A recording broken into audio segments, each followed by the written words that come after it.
Hola clase, buenas noches. Today we're going to see the present tense of the AR verbs. Now, in order to speak about activities that we do on our everyday life, we need to use verbs. And what the verbs are the actions. It expresses actions or states of being. Now, in English and Spanish, we have the infinitive verbs. An infinitive verb means that hasn't been conjugated. In English, you recognize those because we have to before the verb. To sing, to eat, or to live. In Spanish, you're gonna recognize a infinitive verb by the ending. And we have three groups. We have AR verbs, ER, and IR. Now, we need to conjugate those verbs in order to speak. And there is like rules for conjugation. We need to drop the ending. Okay, we have this first step. We need to drop the ending. So we're gonna work with the verb bailar, which is to dance. It is an AR verb. We're only gonna see AR verb in this chapter. We're gonna see ER and IR in the next chapter, chapter 3. So we drop the ending. So instead of bailar, we have bail. And then we just keep adding endings depending on who's doing the action. So you need to memorize those endings. If I am doing the action, I'm going to add an O. So it will be yo bailo, I dance. If you are doing the action, it will be tú bailas. The ending for tú, it's AS. If he or she is doing the action, the ending will be A, so it will be baila. Él baila or ella baila. And it is the same conjugation for usted, which is tú, but informal, in a formal way. If we are doing the action, nosotros, it will be bailamos, because the ending for nosotros is amos. Now, vosotros, it is only used in Spain, but the ending is ais, so it will be bailais. If you are doing the action, like all of you in plural, it will be bailan. The ending is an. And the ending for ellos or ellas is exactly the same as ustedes. So it will be ellos or ellas bailan. Okay. So every time that you see a verb that ends in AR and is a regular verb, we're gonna follow these rules or these steps to conjugate them. And this conjugation is only in the present tense. For the past tense or the future tense, we have different endings. These endings are just for present tense, if you are doing the action in the present.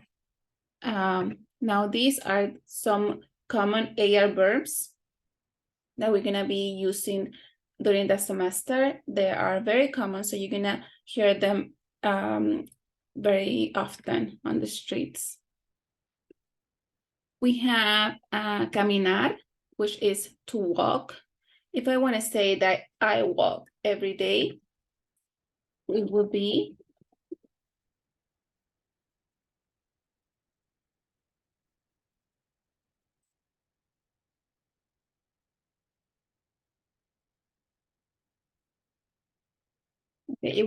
yo camino todos los días. Now I'm gonna copy this. I'm just gonna rewrite it in this clean page.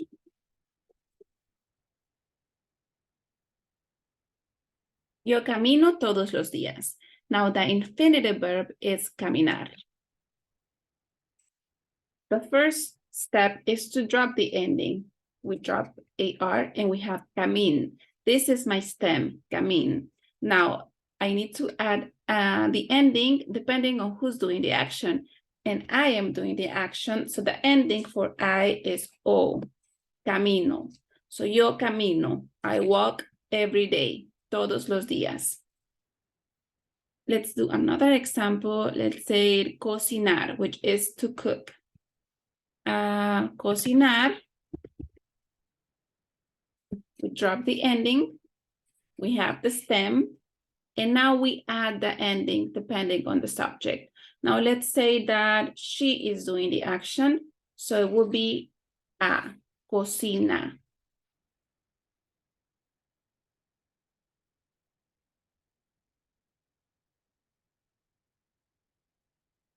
Ella cocina pollo, chicken, los viernes.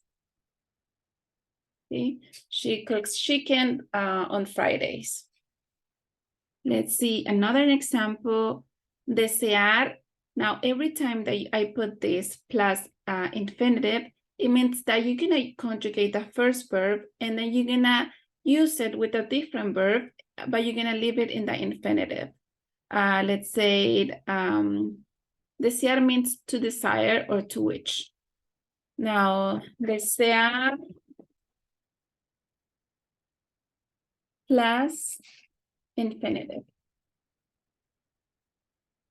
When I say this, it means that the second verb that we use, it's going to stay in the infinitive form, in the base form. We're not going to conjugate it. We're only going to conjugate the first verb. So let's say that he is doing the action. So the ending for he, for él, it's a. So it will be él desea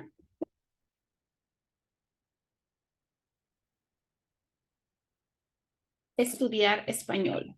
Now you see how I conjugated desear, desea, I dropped the ending and then I added the ending for él, but estudiar is in the infinitive form. I didn't conjugate it.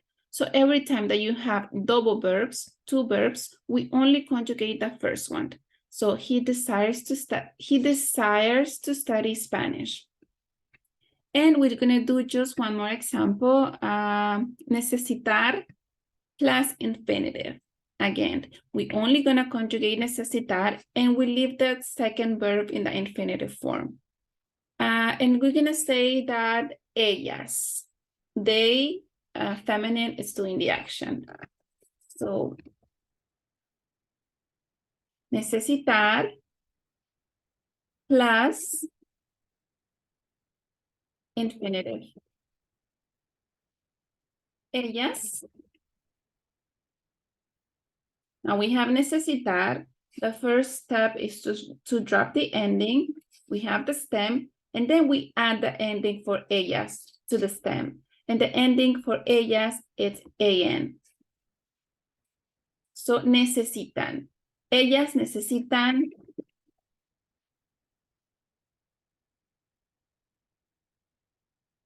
comprar, to buy. Now you see, comprar is in the infinitive form. We haven't conjugated, and we won't conjugate it because it's together with necesitan. So they need to buy a new dress.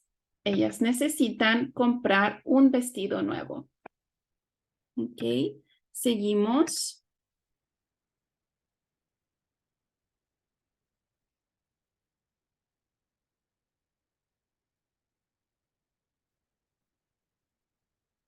Okay, if you're gonna make your sentence negative, the only thing that you need to do is to place the word no before the conjugated verb.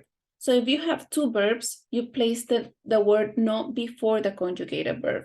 And if you only have one verb, so it's the same, you just put it before the verb. Like this example, yo no cocino pescado, it's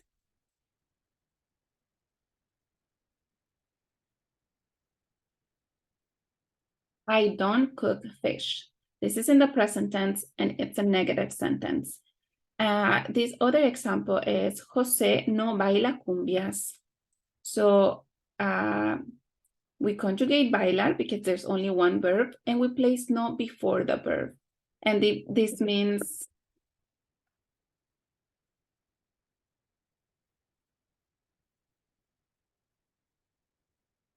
so José does not dance cumbias, okay? It's negative and it is in the present tense. Okay, and there are some verbs that it is important that we mentioned during this section because they are used differently in Spanish than in English, and that it has to do with the prepositions that we use in each language. Like buscar, which is to look for. In Spanish, we don't need the preposition for. So we just say busco la tarea. And in English, you will say, I'm looking for the homework. You need this for. In Spanish, you don't. You just say, busco la tarea or busco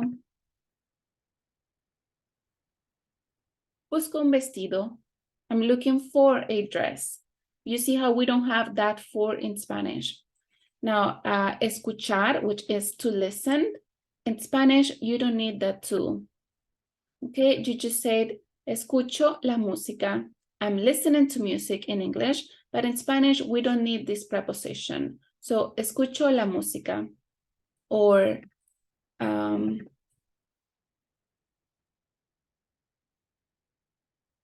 ella, she, escucha, listens to the radio. But in Spanish, we don't need that preposition. So we just say the article. Ella escucha la radio.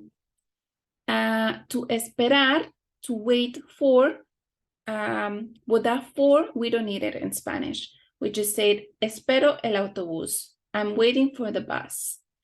And the same with mirar, which is to look at. We don't need that at in Spanish. So miro la pizarra o miro la televisión, miro el parque, miro a mis amigos. You don't need this at. I'm looking at the blackboard in English. In Spanish, you just say miro la pizarra. Okay. And just one more thing. In Spanish, you don't always need the subject. Sometimes you just omit it, and that's completely fine. People are going to understand very well because they're going to know who is doing the action, who's the subject by the conjugation of the verb. If you conjugate the verb correctly, you don't need the subject, so you can just omit it. For example, instead of saying,